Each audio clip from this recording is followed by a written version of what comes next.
basically probably money. I think you can fully trust somebody, but that's only, okay, I think you have to trust yourself before you can trust anybody else. Make sure you're real with yourself, and that way you can tell if somebody's being real with you or not, to know if they're trusting you. Well, I think you can fully trust someone because, like, someone like your parents, they're not gonna ever, like, hurt you. Outside's gotta keep your mouth shut. It's just these guys. Can you fully trust someone? Ladies first. Well, it depends on your parents, like, if they're crazy or not. But I don't think you can fully trust someone. You can never have complete faith in someone.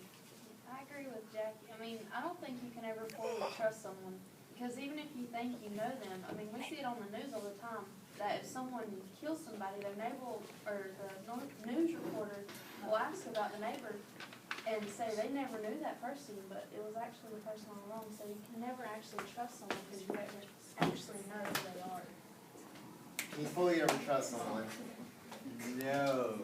Because one person can never really trust. No. Well, yeah, but like, you really can't trust anyone because the truth is, a secret is pretty much, I don't think a secret can ever really be a secret because a secret always comes out some way or another. What you do in the dark always comes to light. Yes. And if you think about it, we all have that one thing in our minds like, yeah, I want to do this, but I don't, like, you want to do something else.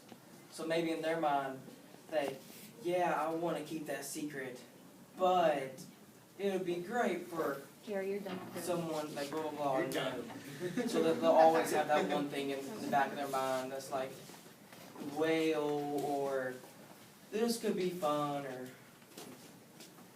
I think you can fully trust someone, like, if you're wanting to get married, you know, you need to have, like, trust in them, you need to fully trust them. It wouldn't make sense to, like, marry them. Cameron, you're done. Like, you can't just trust them fully, but something else. You could be married for like 40 years and then they be having an affair the whole time. And it could be, like I said, because of love or money or whatever has caused them to betray you. So you can never, ever trust anybody. Fully. There's a certain field that I believe that Okay, you're done for there's dinner. boundaries. Sometimes you don't know whether you should trust someone or not, and when you do, you don't know who else they could help. I think you can fully trust somebody, but I think it takes a while for you to like build up your trust for them. I agree with Shelby, how she said if you're gonna marry someone, you trust them fully because secrets create barriers, and when you have secrets, you usually have to lie, and lying doesn't lead you into destruction, so if you love somebody, you need to fully trust them. Sometimes there are secrets that just don't need to be bad. I think you can never really fully trust somebody because they can always, you may think you know somebody, but you can't get into your head, you can't see what they're thinking. My mom always told me, you give your heart to someone, you don't know what they're going to do with it, you don't know if they're going to stomp on it or if they're going to keep it. I'm gonna switch us up, and I'm letting you know that right now, Mackenzie and Anna are already at 5, so if you're going for somebody, go for them, and then they're done forever. Yeah, forever. Hey, I thought. Shelby's gonna read a question. In Scene 3, John proposes a plan to undermine the prince's plans for Claudio and Ned. Why does John care what happens to Claudio?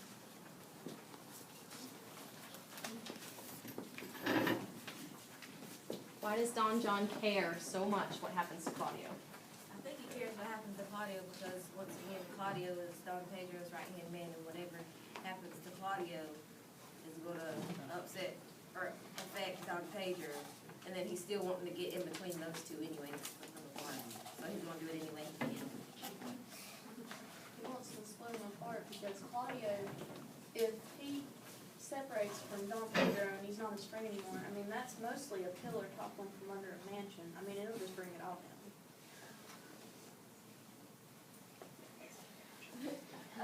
when you're best friends with someone, but you're also like global, it like depends on the person. It'll cause trouble if like someone says something bad. And that's the whole thing why John troublemaker. Alright, you guys are going for somebody, Javelin and Ashley are all caught up, so once they're out, they're out. Nope. Hit me, I will hit back. Listen to Nate. Why are we fooled by appearances? You can still Okay. We are fooled by appearances because that's like our first impression before you even get to the first impression of like even talking to somebody. Like that's what you see first, so that's what you're gonna judge. But you shouldn't do that. Outside folks. Because that's not always who that person is. Now I can be tapped out. Okay, Javelin, you're out forever. Austin, take out Ashley. Okay.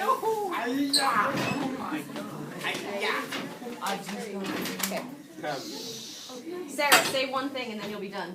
Okay, you were full of appearances because you you can't really trust someone by the way they look, but you would like to think you can. You're done forever. I think it's like how we judge a book. Everyone knows that you go for the book with the most interesting cover. Yeah. Everybody likes comic books and everything like that. We like heroes popping up everywhere and everything. But some books, you see, some books may have a cool cover and like they'll spend all their money on the artist and everything, and then you'll open it up and it's the worst book you've ever read. It's got all kinds of problems and it's just not what you thought it was. And with people, we're obsessed with appearances. We like to see what people look like, and if you're not what people think is, quote, good looking, you don't matter, and they'll never find out what you're like. You could be an amazing person, but people will never find out because you don't look like they want you to. Yeah, like when. I think also people are fooled by like what people say, and not only about how they look, because somebody could say something and make you think that they feel some way or if they're nice or something, and then they could be like a completely different person when you actually get to know them. Like, they look all nice on the outside, but then, like, talk to them, no, they're real mean. Can it work the other way? What do you mean, like, they look bad on the outside, and then they're nice? Yeah. And what happens with that? You become buddies. A lot of things can happen like that. I mean, there's some people that I know from one of my old schools, and like they were good people, but they liked the color black. So they would constantly wear the color black and spikes and stuff like that.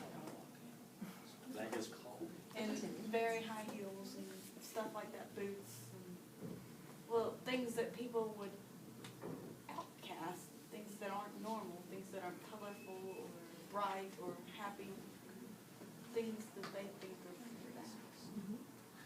So they won't stop or talk to that person. They'll spread rumors. They'll think of the worst thing about that person and like highlight it to the rest of the people. Go for Nicole and then she'll be done forever. Go.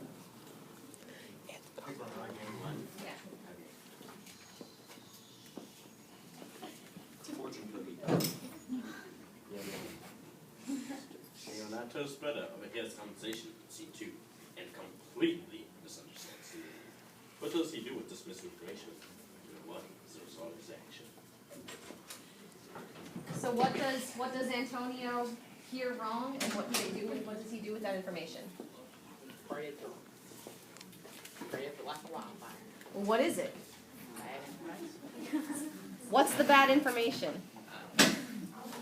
He heard from one of his informants that instead of Claudio liking Hero, that it's actually Don Pedro that likes Hero, and he spreads it to Hero herself, which then ensues in absolute confusion. Very good. That's That one's pretty cut and dry. Correct chaos. Claudio, Don Pedro, the prince, and Benedict are great friends. How do Don Pedro and Benedict react to Claudio's interest in hero? Well, Benedict's reaction is that Claudio is making a gigantic mistake, while Don Pedro thinks it's perfectly alright.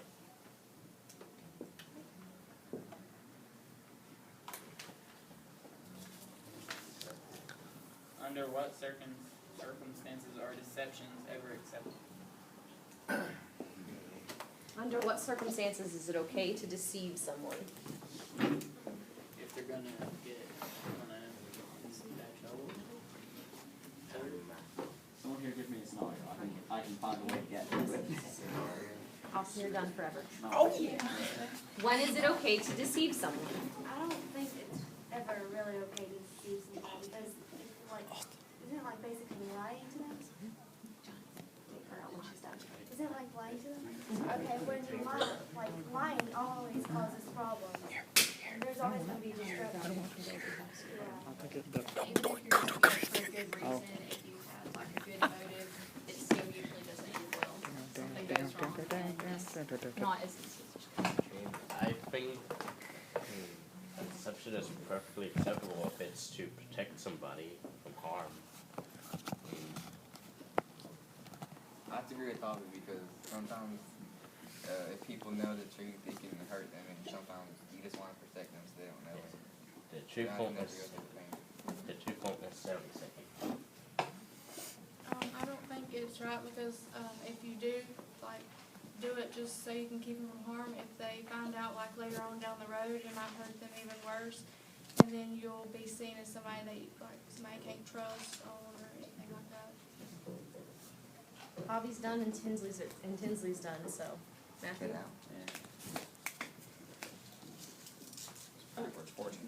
This is gonna be our last Yeah. one. Yeah. Why does Don Pedro offer to woo Hero for Claudio? Dang it. Why does Don Pedro offer to do that for Claudio? Because they're best friends, and that's the best friends do. They're bros and Claudio's shy. Yeah. Okie doke.